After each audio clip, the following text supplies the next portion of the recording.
what's actually going on. Like, this isn't real life, I guess. Hmm. Okay. It's kind of sometimes what I like to think. And then I'll just be like, all right, next batter, we're all good. And then hopefully a good outcome will happen. Or, if it doesn't, that's just baseball.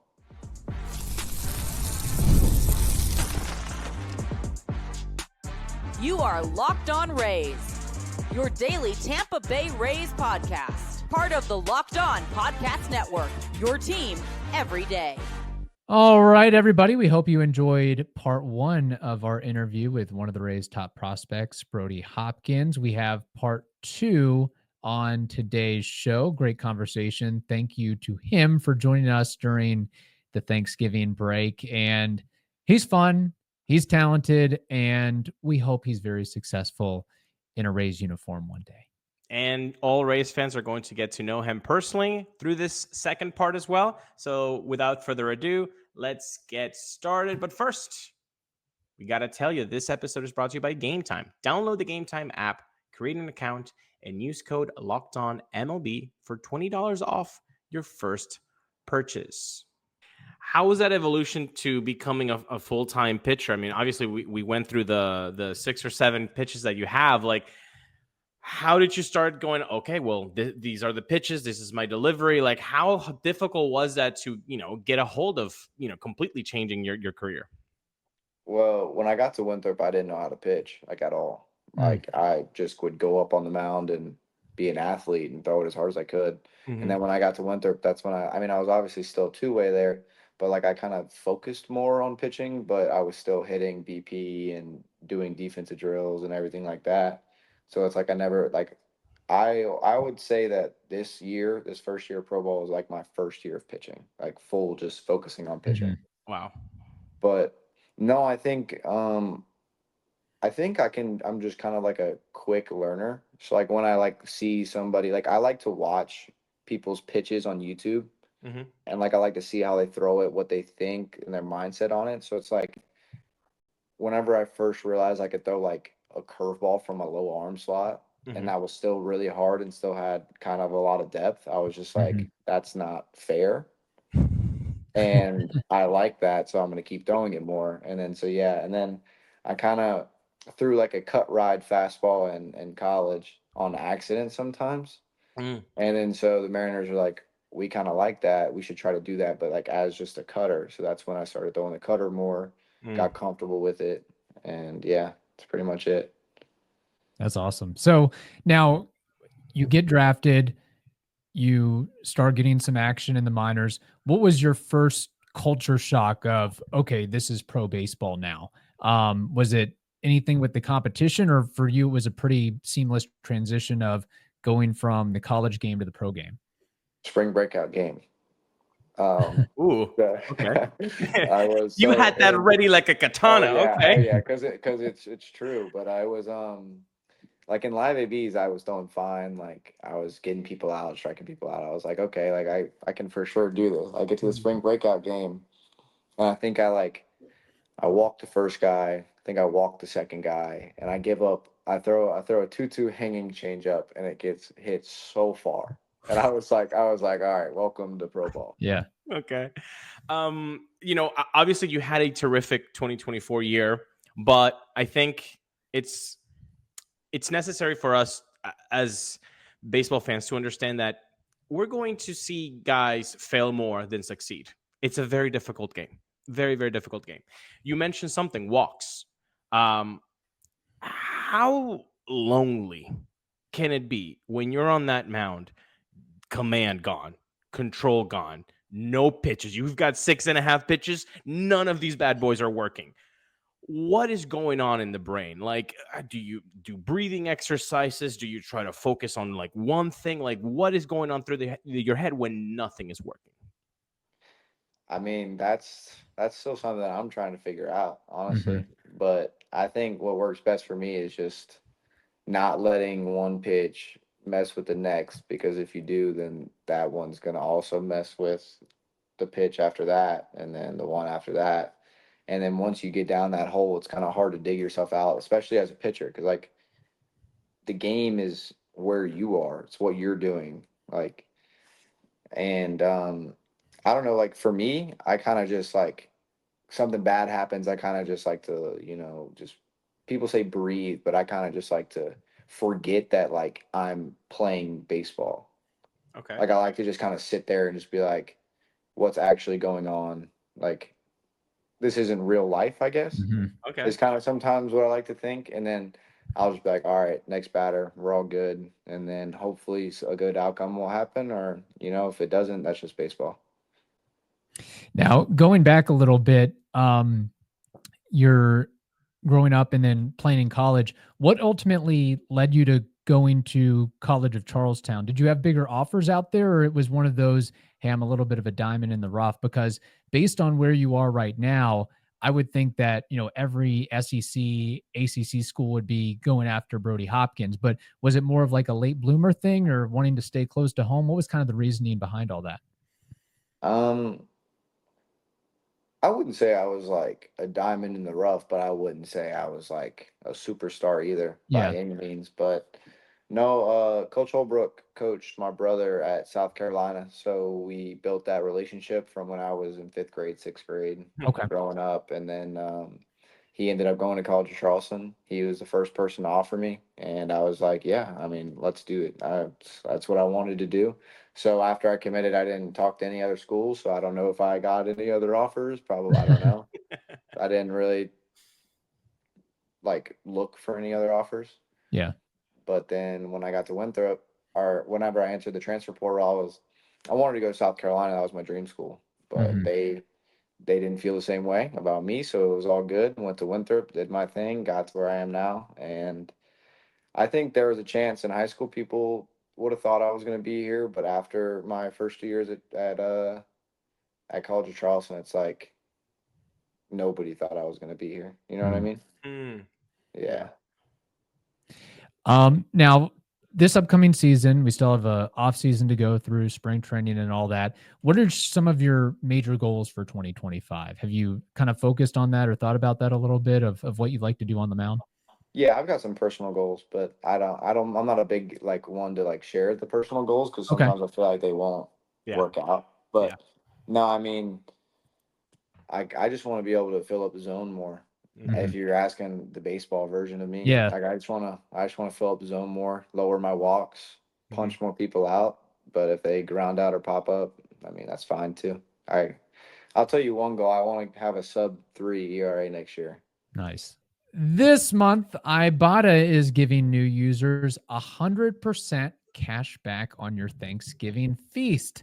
Just add the offers in the app to redeem for everything you need to make your Thanksgiving feast complete. All you have to do is shop at your favorite retailers and upload your receipt.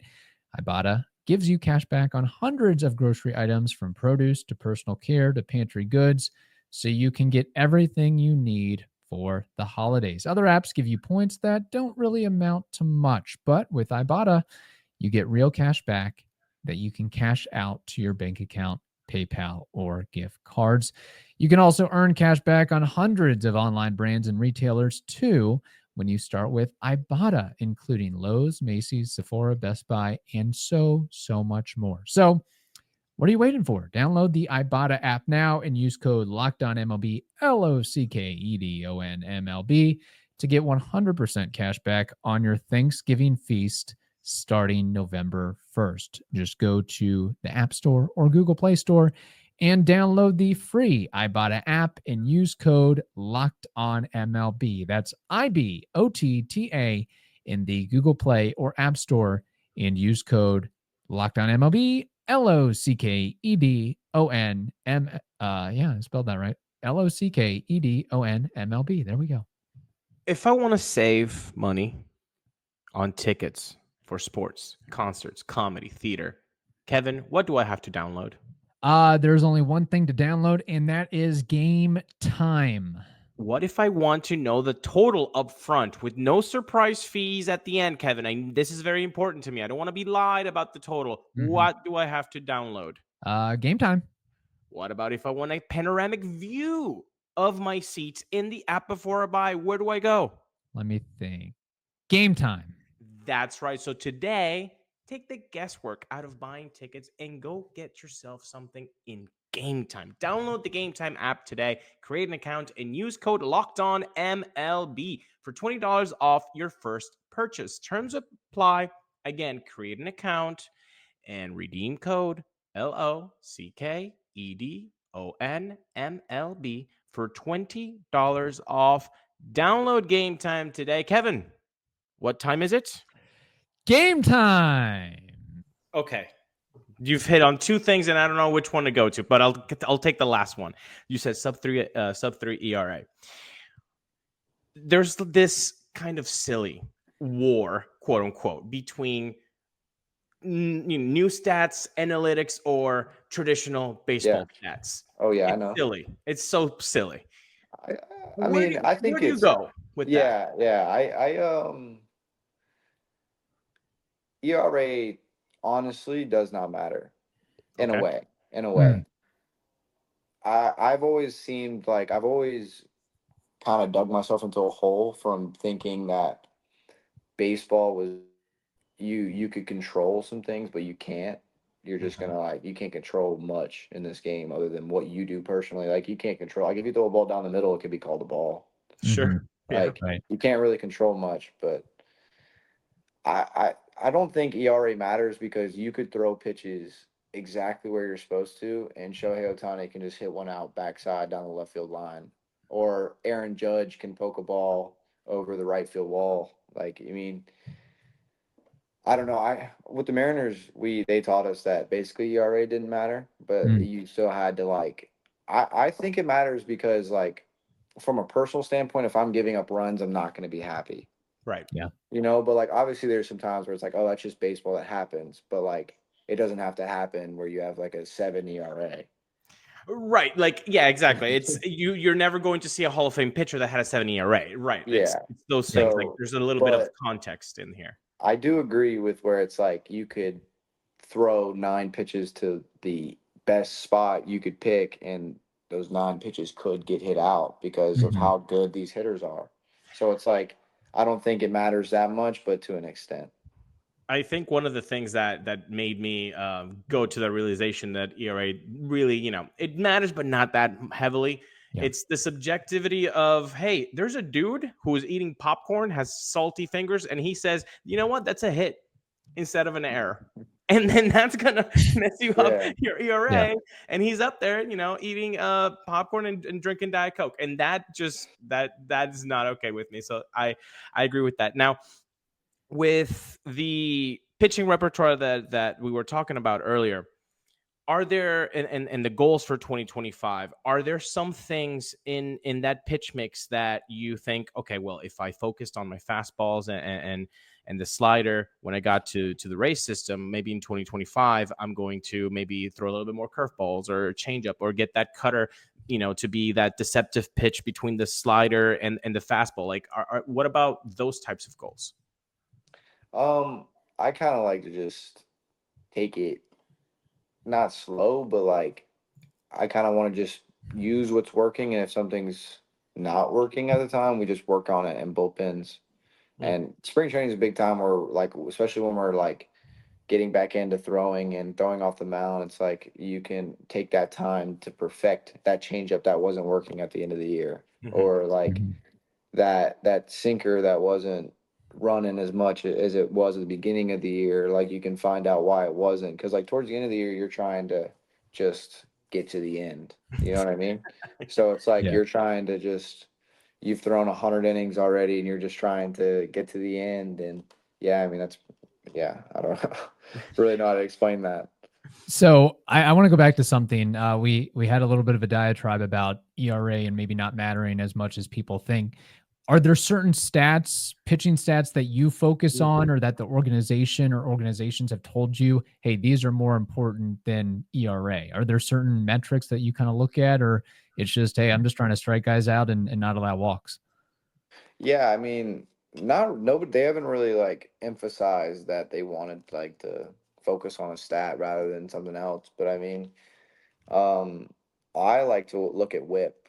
Okay. Because like, it just helps me see if like if I'm below like a 1-1. If I'm in like at the 1-1, 1-2 range, I'm kind of okay. I know I can do better, but like I'm kind of cool with that. And I it's like I think with the like Rays, to. you were at 1.0, weren't you? Um, I think so. I'm not I think really so. sure. Yeah. It was lower. It was lower with the Rays, so I know Yeah. that. I've got I'm looking it up right now. 1.085 is what I Yeah. have with Bowling Green. Yeah, Okay. exactly. Yeah. Nice. All right, Brody, this is a question we always try to ask prospects or major league players. Day in the life. What is your routine from the morning to the commute to the ballpark, your preparation, any superstitions? Just walk us through a day in the life of Brody Hopkins on a game day, so to speak. On like a pitching day. Yeah, Like sure, I'm pitching pitching day. All right. Yeah. I'll probably wake up. I don't know really what time. I don't really set an alarm. I'll just wake up, and then I'll either DoorDash or go get Dunkin' Donuts, and Okay. I'll also get my first energy drink of the day. I'll drink a Rain, and then I'll drink the orange dreamsicle first, and then I'll go about my day. I'll watch YouTube. I'll play video games, whatnot, and then when I have to go to the field, I'll have my second energy drink, but I won't drink it yet. I'll get to the field, hang out, play some Among Us on the phones, just chill, and then I'll start drinking my second energy drink, and then I'll do like some stretching that I usually do with our trainer. Just like some stuff that I do every time I pitch. That's pretty much it, though. Just energy drinks. No pre-game playlist, no Oh yeah, weird yeah. socks first thing. Like what about that? No, I like to pitch in long sleeve shirts. I'm not a big guy with without long sleeves, but I did a couple times because California got hot. But I like to pitch in long sleeves. If I could choose, I would. Yeah, I mean, I listen to. I mean, I wouldn't say a set playlist, but I just listen to, a bunch of songs, a bunch of artists. Yeah. Oh, Now, yeah. A day in the life off-season edition. Like right now, what's kind of your game plan? What are you doing? Are you just resting up, or are you going to any pitching labs or anything? What's kind of your routine now in November, December, and so forth? Wake up, go lift, go throw. See if you can get a quick 9 or 18 in, and All right. that's pretty much it. All right. What's your handicap? Probably like a 11, 10 or 11. Okay, not bad. Not very good either, though. Better than most, I would say. Better than me. So, yeah, we had I mean, little aside here, but Blake Hunt, who was a former Rays prospect. I can't even remember which organization he's with right now, but I think he's with Mariners. Yeah, that might be right actually. I think his handicap was 2 or 3 last time we spoke with him. So pretty amazing. So yeah. Ulises, you have anything else before we get into some quick hitters with Brody? No, I think we got it all covered. Let's start with putting him on the hot seat, everybody. Let's start first. Get ready to tackle the NFL action with FanDuel, America's #1 sportsbook, because right now new customers can bet just $5, people, just $5, and you get $150 in bonus bets if you win. The FanDuel Sportsbook app gives you everything you need to place live bets on the NFL in one place. So when you get a hunch in the middle of a game, you can check out the latest stats, view live play-by-play, and so much more on the same page where you place your bets. Just visit FanDuel.com to join today. You'll get started with $150 in bonus bets if you win your first $5 bet. That's FanDuel.com. Never waste a hunch and make every moment more with FanDuel, an official sportsbook partner of the NFL. Easy, down the middle. Favorite restaurant, favorite food, favorite cuisine. Oh, Italian food. Okay, perfect. So any local Italian place, or is there kind of like a Carrabba's or something like that? No, but I mean, my mom makes this really good spaghetti that I eat all the time. She makes it probably once a week sometimes. But Okay, what's in the spaghetti? Walk us through it. What's going on there? I mean, I don't know if there's anything different than the spaghetti you have, but my mom put some different like spices in there, and it's pretty good. All right. All right. You mentioned, maybe playing some video games in your downtime. What's your go-to video game here? I don't really play video games that much anymore. Okay. I don't have a console anymore. I gave it away. So yeah, so I just kind of I just kind of chill. But if I had to choose, I'd probably say college football. Okay. Good choice. Now, which console did you have? I had an Xbox. Okay, Xbox man. Yeah. I like it.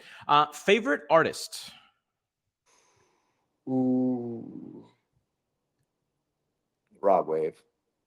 Okay. Oh yeah, St. Petersburg's own. Yeah. Oh, Maybe I'll do a post-game Well, I guess maybe not at the Trop anymore, but yeah, maybe. didn't Yeah. work out. But yeah, Rod Wave, good Pretty good. choice there.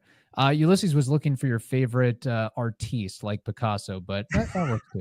Not a big deal. All right, so what are you watching right now on Netflix, Hulu, Amazon Prime? What's your go-to show right now? I'm watching One Tree Hill again. Ooh, Okay. throwback.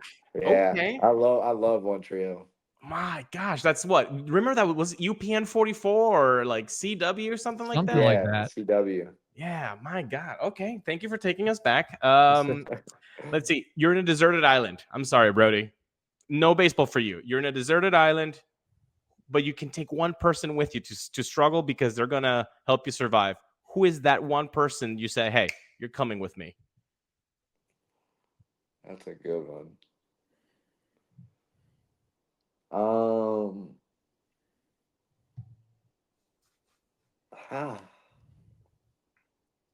Probably my brother. I'd probably bring my brother because Okay. he'd just be funny to just watch everything happen. Okay, fair enough. Yeah.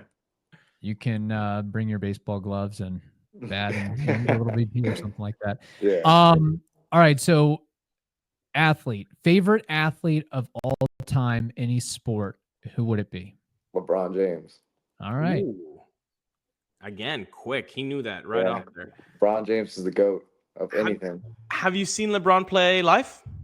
No, I have not actually. Yeah, me either. That would be really, really awesome. Kevin, weird that you brought that up. I was at Madison Square Garden when Steph Curry broke the 3-point record. Let's go. Wow. That's kind of sick. Yeah. I got the tickets like a month in advance. Had no idea that it was going to be that day. It was just sick. Yeah. Isn't that awesome when that happens? Oh yeah. That's so cool. Okay, so on your Twitter, doing the research here, I saw your cover photo. Why so serious? Mm-hmm. Now, are you a Batman fan? Are you a DC Comics guy? Like, what's the level here that we're working with Marvel, DC? Like, where are you, Brody? Tell us a little bit about that. I'm a huge Marvel guy. I am, but I actually I forgot that I even had that. But I think I put it there when I was like a junior in high school or a senior in high school. Maybe it was when one of the Batman movies came out, and I don't know. I thought it was sick, so I was just like, sure, and I just never changed it. Okay, well, let's dive a little bit into that Marvel. Okay, so you're a Marvel guy. Any favorite movies there? Any favorite heroes from that saga? I would say that my favorite is probably Spider-Man, either Spider-Man or Iron Man. But my favorite movie, actually, I was just watching it earlier. Civil War. Civil War is probably my favorite one. It's so good, man. It is. But I mean, I feel like when you talk about Marvel, Endgame's not allowed to be an answer because it's an obvious. Yes. Because of how good that movie is. But 100%. I would say Endgame or Civil War. Yeah, that's how I feel about like Harry Potter too. Like, okay, you can't say Deathly Hallows. Like, just take out Deathly Hallows because that's their whole resolution. Like, you get to see the whole thing. Exactly. Cool. All right. Yeah, I don't know what y'all are talking about. All right. After you were drafted, you got that signing bonus. What was your first purchase or big purchase that you maybe splurged on a little bit? The selfish one. Besides energy drinks. Yeah. I mean, it wasn't when it was a little bit at like Christmas time. I got a car. Okay. Okay. Yeah, nice. I got a Ford Bronco. I love the Ford Bronco. Jealous. Very nice. Choice. One other question real quick. So have the Rays told you starter, reliever, starter, or everything's on the table right now? From my understanding, it's just starter right now. But I mean, we'll see what happens later on down the road. But it doesn't matter to me. Brody, you have been tremendous. Thank you so much for spending the time with us, being candid. The Rays fans are going to really enjoy this interview. Maybe if you can just kind of have a little message for Rays fans to maybe follow you along for 2025. Just keep watching. I hope that I can make y'all happy in some way. Hope to see y'all soon. There you go. Yeah, hopefully you'll be in the show within the next couple years and getting some guys out.